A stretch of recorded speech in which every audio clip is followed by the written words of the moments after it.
Hello everybody and welcome back to the Border Corner.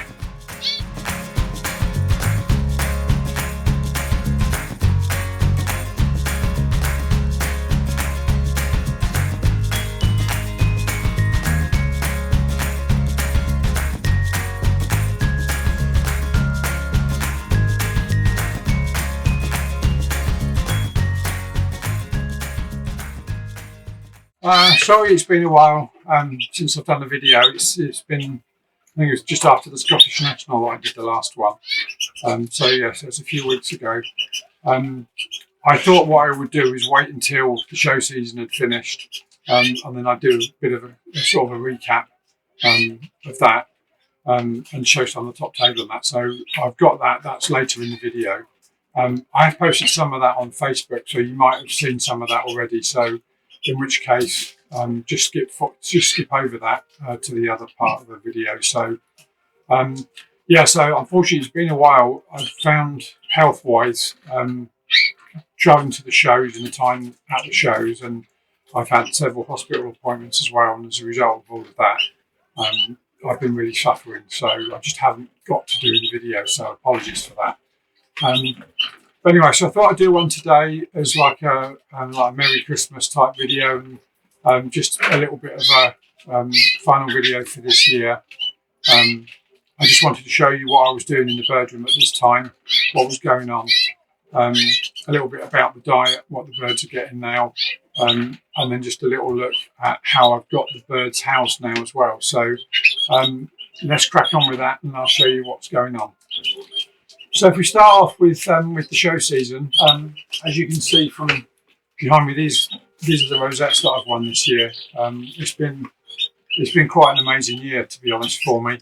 I've entered 4 border shows and I've won 4 border shows, and then the Scottish National, which I won as well. So I still can't believe that I've had the success this year that I've had. And one of the most pleasing things about it is the fact that there's 3 different birds that have won those 5 different shows. So it's not just one bird that's done that, and in slightly different lines as well. So they're all dark birds that have won.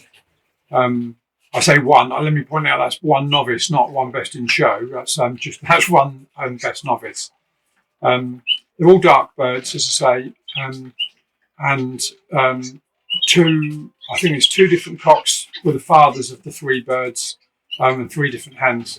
So it shows that I'm getting quite a nice line of green birds. They're getting to be quite strong.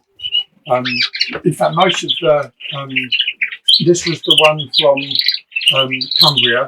This is best novice from the Cumbria show. And then I think it was this one over this shoulder. I can't turn around, I'm sorry, because of my back. This was the one that I won for winning Best Novice at the British Border. So some nice rosettes. I won a couple of trophies as well, which it was just amazing.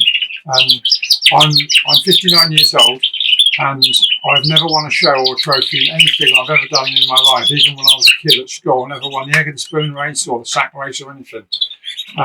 So to win anything is just like, it's crazy really. But what I think it shows is I've been in the hobby now for 3 years. I've been breeding border canaries now for 3 years. And it does go to show all you other novices out there that are breeding borders, or for that matter, anybody that's thinking about getting into borders but think it's too difficult to show the birds or to be successful. Look at what's happened to me this year. I've been so lucky and so fortunate that I've managed to win. So have a go. You know, you've got nothing to lose. Get some borders and have a go at showing, and you might end up having something like this. So yeah, I'm still smiling. The other thing I wanted to show you now was housing of the birds. What I'm doing with the housing this year. So I'm just going to spin around the camera and show you what I'm doing in here now.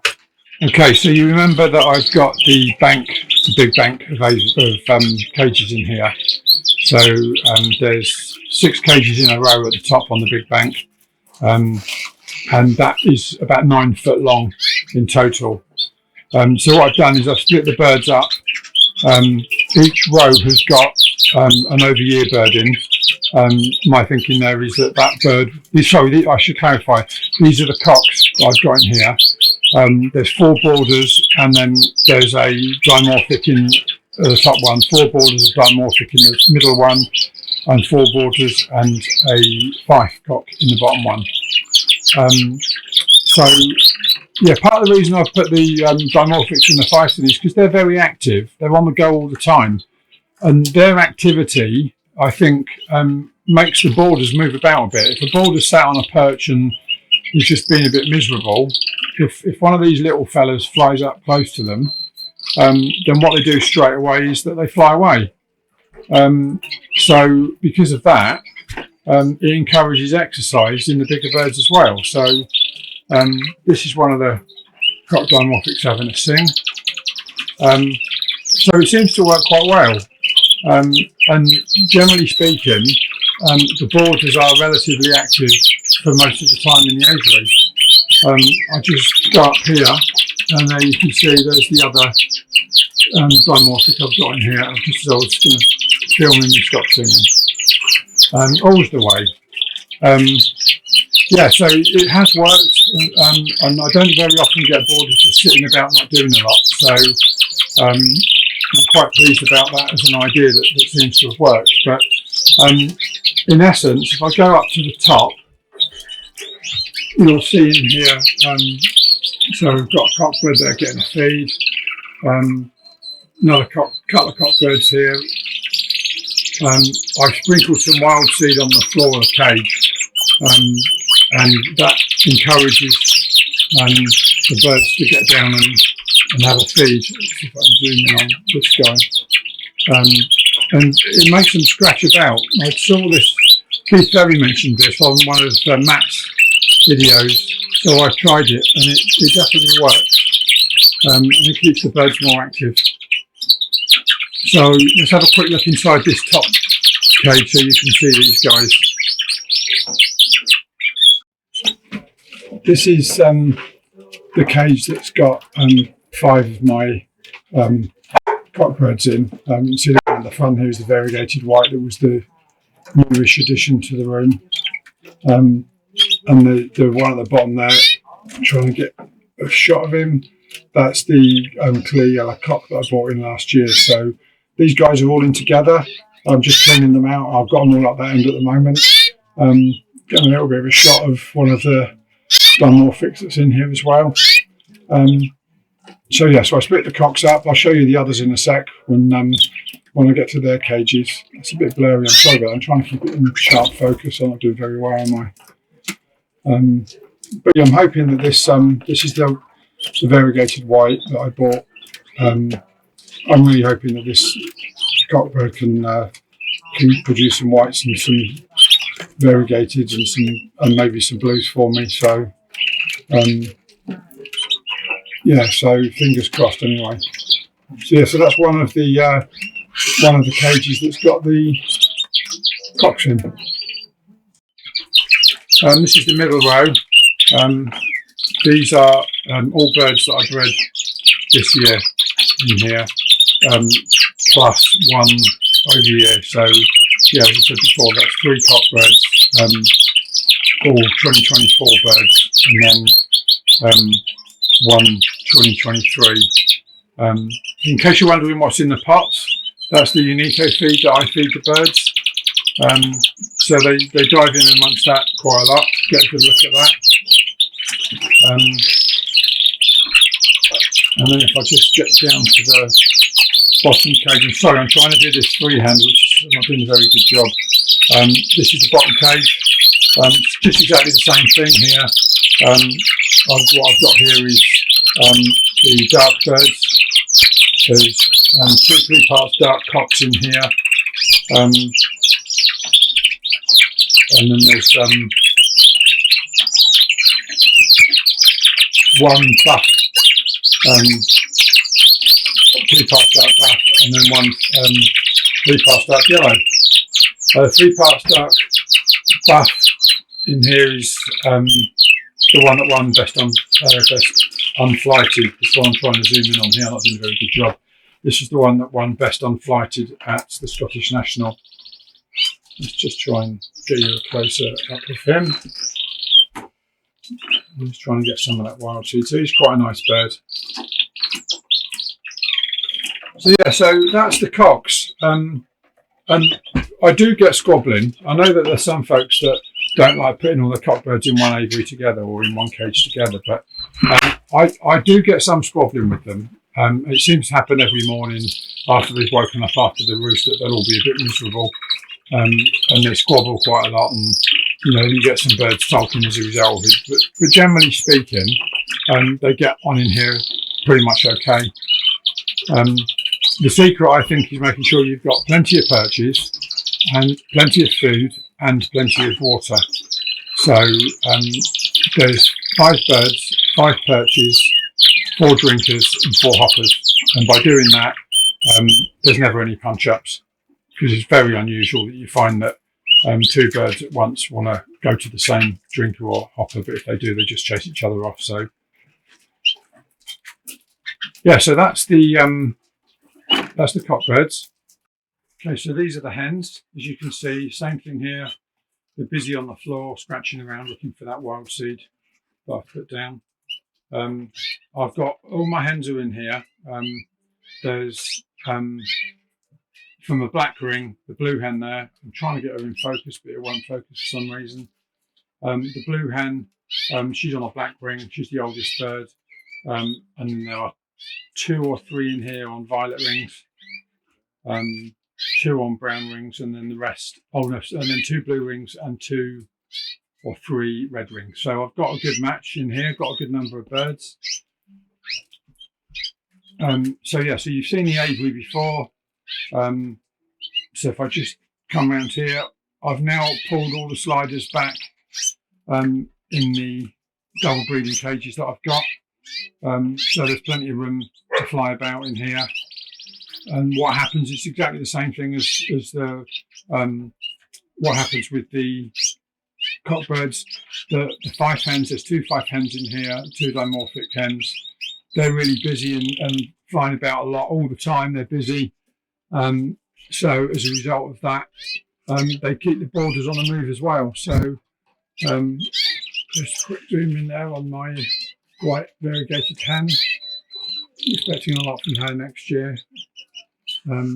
If it was an issue with compatibility last year between the buff cock that I put with her, I've actually got 4 buff cockbirds that I've bred this year. So if she doesn't get on with one of them and produce for legs, I've got another couple of ghosts to try her with. So fingers crossed that works out well for me. So yeah, so there's not really a lot to say at this time of year really with what's going on. I just wanted to show you what I was doing with the birds so that you could get an idea. I don't know if anybody else has done anything similar to this, but it does work quite well. I've just got the 1 perch in here up top. So if the birds want to feed, they have to drop down. So they have to drop down to the food hopper down here. And then if they want to drink, the drinkers are on the double breeders.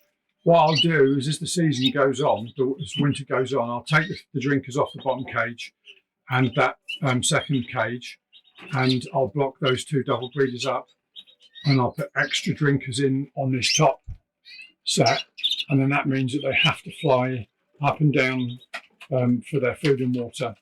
And it just really builds up their exercise and helps get rid of any fat that they might have. So with their diet, now I've taken away mixed canary seed now, and they just get 25% mixed canary in amongst 75% plain canary. So you can see, there's not a lot of different seeds in there. So when they do try and feed, what they do is they're busying themselves trying to pick out a little bit of nigel, a little bit of linseed, or perhaps a bit of hemp or something like that. And it keeps them, again, it's another way of keeping them active. but by reducing those oily and fatty seeds, it means that that they shed. It helps them shed any excess fat that they might be carrying. And if I swap that out and put mixed canary in there, you can see there's a heck of a difference with normal mixed canary. The ratio of plain canary to all the other seeds, there's lettuce in there, white lettuce, and I think a bit of perilla maybe, and so on. So you can see the difference, plain canary and mixed canary. So it makes a big difference to their weight. They don't get conditioned seed anymore either. I've stopped with conditioned seed now. After the only time I was giving conditioned seed recently was for the show birds. So when the show team came back from a show, I gave them a little bit of conditioned seed just to get over the shock of the journey and that. So and being actually on the show bench and so on. So and then once a week I give them soft food just as a little bit of variety in the diet. So that's all they get with their seed, and then they get Unico feed, the maintenance food, which you've seen. I won't bother showing you that again. You've seen that before as well. So they just get that. That's in their cages and available to them all the time. If I just try and get in on there, you can see this is, that hen's moved now. That white hen, she was just sitting up on the top there. Now she's dropped back down there because she wants some food, and they've got to work at it. So there's always birds in this hopper. There's always birds in there looking for bits and pieces of food, and then looking for the wild seed underneath. So I'm sure that works, and that's a good idea. Usual bath time chaos. What's that? We've got 3 boarders and a fife in there at the moment. More waiting to come in. They absolutely love their baths. It doesn't matter what the weather is. They'll spend ages waiting for the bath to go on. And then once it goes on, they go in. And it's not just a quick dip and a fluff of the feathers. They'll go away and then come back again a few minutes later and have another go. They actually get absolutely soaked to the skin. It's brilliant. I just love watching it. It's so entertaining.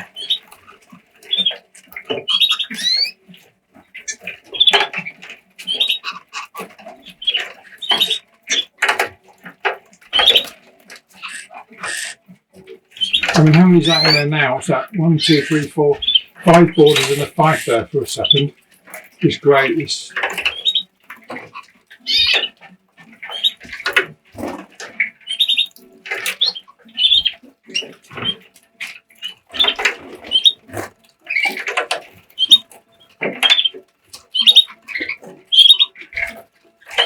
I hope you get as much enjoyment out of watching it as I do. I'm sure you will spend the same amount of time watching your birds when they're bathing.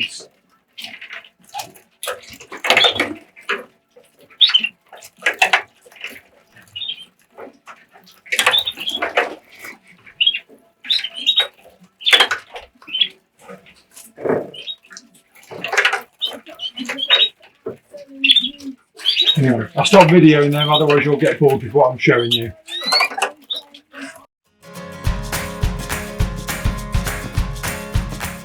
So what we'll do now is I'll just run you through the shows, the 5 shows that I've been to. You've seen the video of a couple of them already, as I said at the start. So, but I won the Border Canary Association show. I won that one with a self-green buff hen, an unflighted bird this year. I won the, sorry, I'm struggling to remember, the British Border down in Cheshire. I won that one with a 3-part stark yellow cock.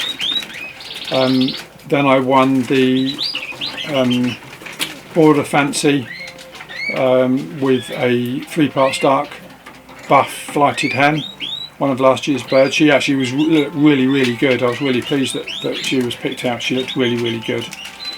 And then the last show of the season was Cumbria, and the 3-part stark yellow cock one again. So let's have a look at those videos now.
He said, you've got to explain though, he said, we don't find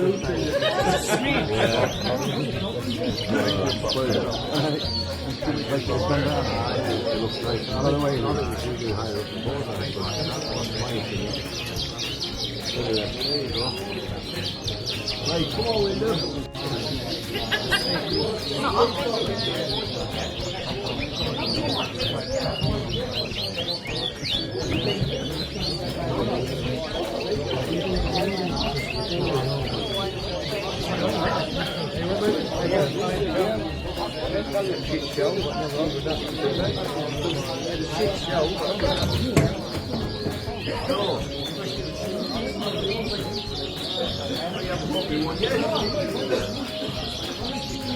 Go on. Smile.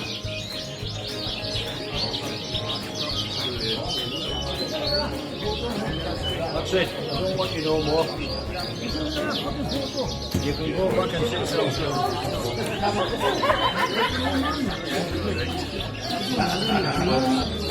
Look at that. Yeah. Yeah, look at this one. Oh, hey, hey. You can't buy them.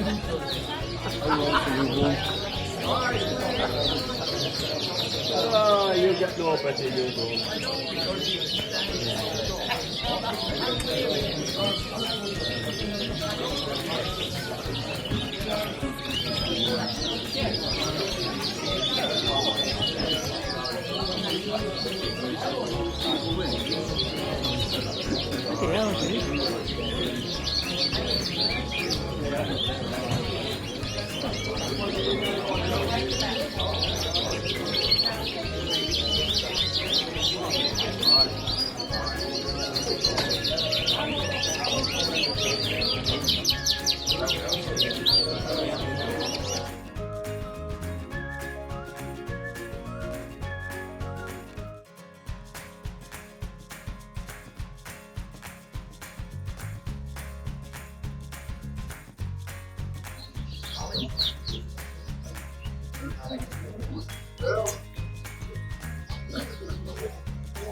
Ay,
I didn't read an awful one. I know you can push your cake all to the anyway, but you're not for fuck. It's gonna be a handful of cake. Look at the day.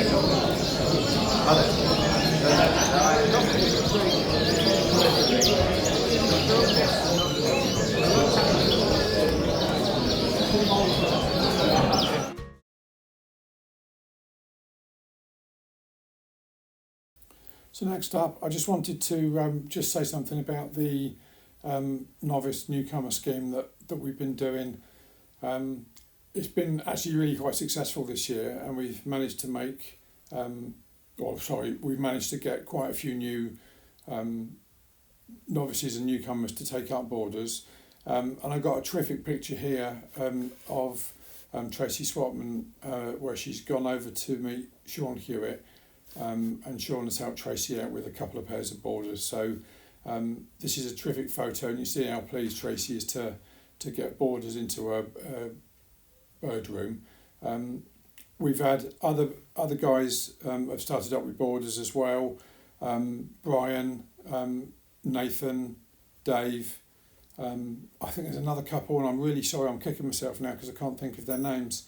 So we've had about 7 or 8 new starters that have come on. So it's terrific news.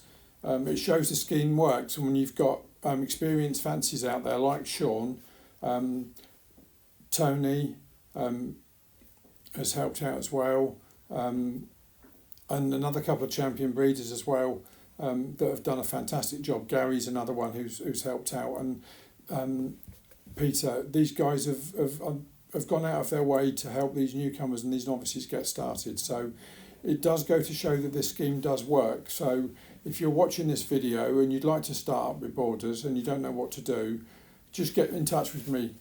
Message me on my email, or you can get me on my Facebook Messenger.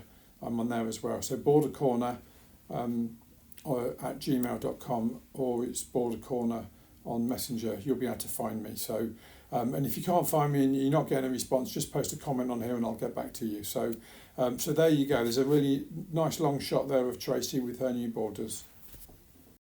I hope you guys have had a good breeding season and a good time on the show benches. It's so good going to the shows and meeting up with folk that you haven't seen for a while and having a good chat and talking about plans and so on. So I get a heck of a lot out of that. Obviously, as you know, most of the time I'm housebound, so I don't get to go out very often. So when I do try and get out to the show, so it's really good to mix with people and make new friends and carry on with those friendships that I've built already. I wanted to ask you all a favour. I'm desperate to get my subscriber count up to 1,000. So the show's been going for over a year now. Seems daft saying the show, doesn't it? The channel's been going for over a year, well over a year, and I'm stuck on 900 subscribers. I think it's 969. So there's plenty of you that watch the videos that don't subscribe or haven't subscribed. It doesn't cost anything to subscribe. Just click on that subscribe button. You click on the alarm as well, and you'll be notified of new content when it comes out. So it'd be really good if I can get up to 1,000 subscribers. So please can I ask you all to click that subscribe button. Nothing left now to say other than happy Christmas to everybody and happy New Year. Keep on birding, and I'll see you all again in 2025.